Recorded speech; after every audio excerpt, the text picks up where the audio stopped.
and welcome to this tutorial on shared workplaces. Now, many buildings, locations might have multiple organizations working in it. Even if it's just your building, you might have, say, contractors. You might have a security contractor or a cleaning contractor.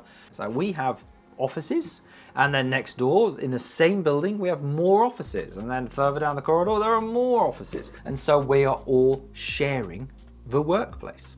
So let's take a look at this slide here. We can see we have a shared workplace and we have 3 different organizations. Each organization is exposing the other organizations to hazards and risks. So the activities in one organization may cause a hazard or a risk to another organization, and vice versa. This can happen at the most basic level. If you have a cleaning company in your building, the cleaner is exposing your employees to hazards and risks from the cleaning. For example, they clean the floor, and so they create a slip hazard.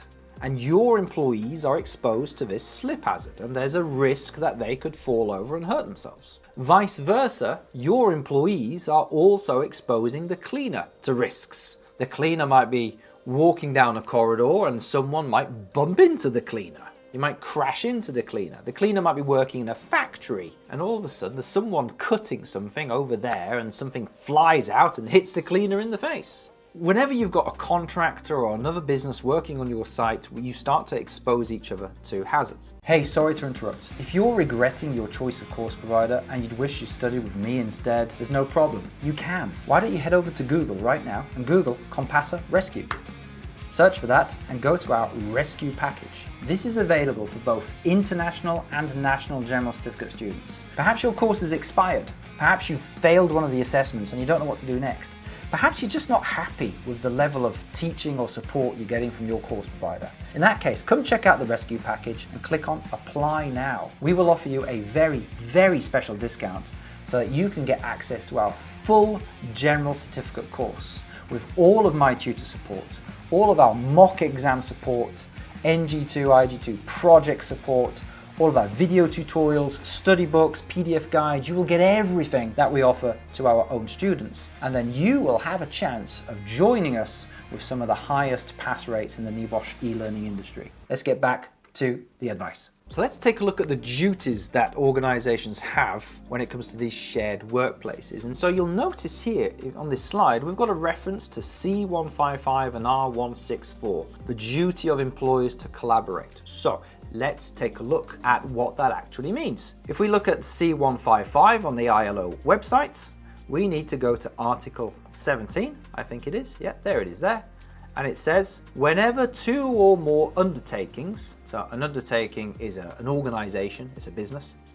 Whenever 2 or more businesses or organizations engage in activities simultaneously at one workplace, they shall collaborate in applying the requirements of this convention. Very good. If we look at R164, might have to scroll down again. We're looking at action at the level of the undertaking.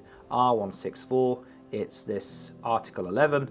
Whenever 2 or more undertakings engage in activities simultaneously at one workplace, they should collaborate in applying the provisions regarding occupational safety and health and the working environment.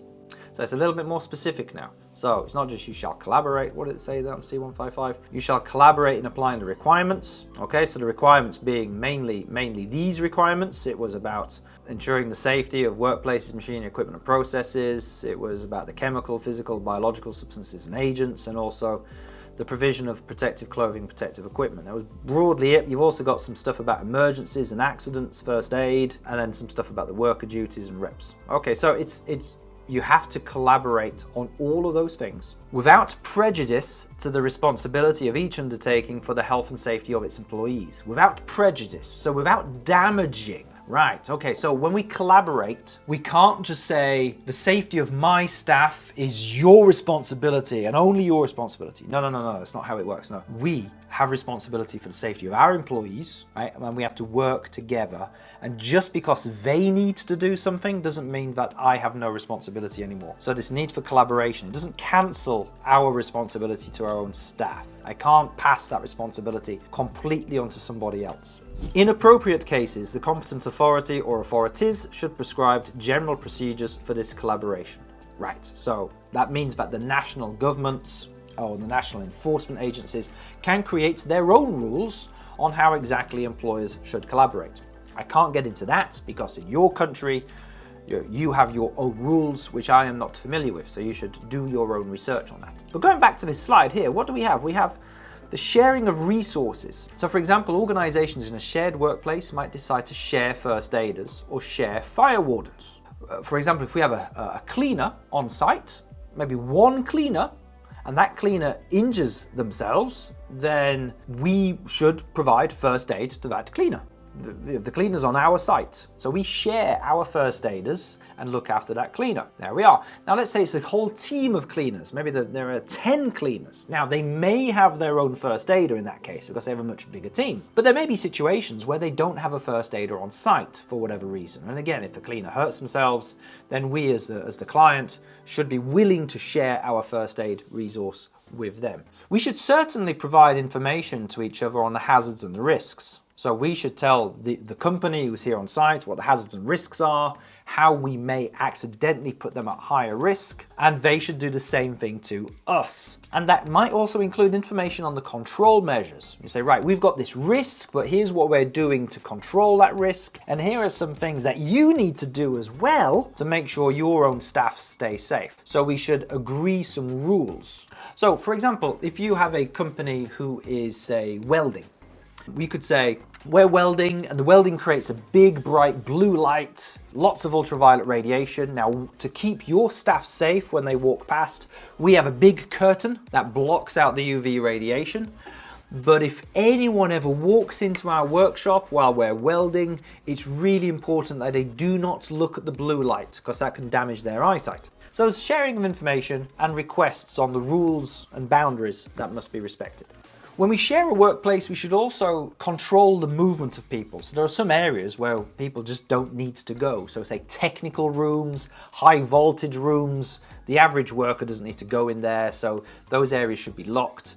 We should make sure that people can't stray into areas where things might be confidential or unsafe. So for example, you might decide that certain areas of a factory or a building site are just off limits for contractors or another business working in the area. Only let people go where they are reasonably expected to or need to go, nowhere else. And finally, I would say we have to cooperate on the procedures. So emergency procedures in particular. So things like spillages, fires, serious incidents, terrorism, violence, all these different procedures that you might have might require some cooperation. So for example, let's say you have a large music venue, a large arena or something like that, a concert hall. You might have a number of different businesses in that concert hall. You might have bars, fast food restaurants, people selling sweets or t-shirts or whatever it is, all these different businesses around the inside of the music hall, which people can shop at before they actually go in to watch the concert. Right, so what happens if the fire alarm goes off during the concert? Or what happens if there's some kind of bomb threat or terrorist incident during a concert? Well, the whole building is going to need to be evacuated, that's for sure. But all of these different businesses are going to have to cooperate with the overall emergency procedure. So if you've got a number of bars around the concert hall, right, then the owners of the bars, the managers of the bars, and the managers of the concert hall will have to agree on an evacuation procedure and work together to make sure everyone can get out safely. So let's just pause for a moment and do a useful exercise. As always, we're trying to get you ready for your real NEBOSH exam here. So here's a short case study. And as always, if you can't see the whole thing, scroll down to the bottom, read the case study and select what duties were not fulfilled by the different organizations. Now it's quite a complex little case study this, isn't it? We've got two different businesses and a landlord. So what happened? Well, the business B did not tell business A about the welding fumes. Business B and the landlord did not inform business A about any of the control measures either. So they didn't tell business A that they'd made changes to the fire detectors and changes to prevent the fire alarm from being triggered accidentally. So business A didn't know that they'd fixed the false alarm problem, which then resulted in business A just assuming that the fire alarm going off was just another false alarm, and then they stayed in the building when there was a real fire. So had they communicated to business A what changes they'd made, business A might have evacuated quickly when that fire happened. And then the landlord did not control the movements of people around this workplace. And so we've got a building, it's an office building, I think, something like that. And we've got a number of areas. There might be a boiler room, an electrical room, a pump room. You've got all these areas where an office company just doesn't need to go. But someone has left the boiler room unlocked and some staff are using it as a shortcut. And they're walking through this boiler room area. So that's an example of failing to control the movement of people around the shared workplaces. There we are. That concludes that short tutorial on shared workplaces. And well, I'm going to see you in the next tutorial, which is actually quite closely related to that, and that'll be in relation to contractors.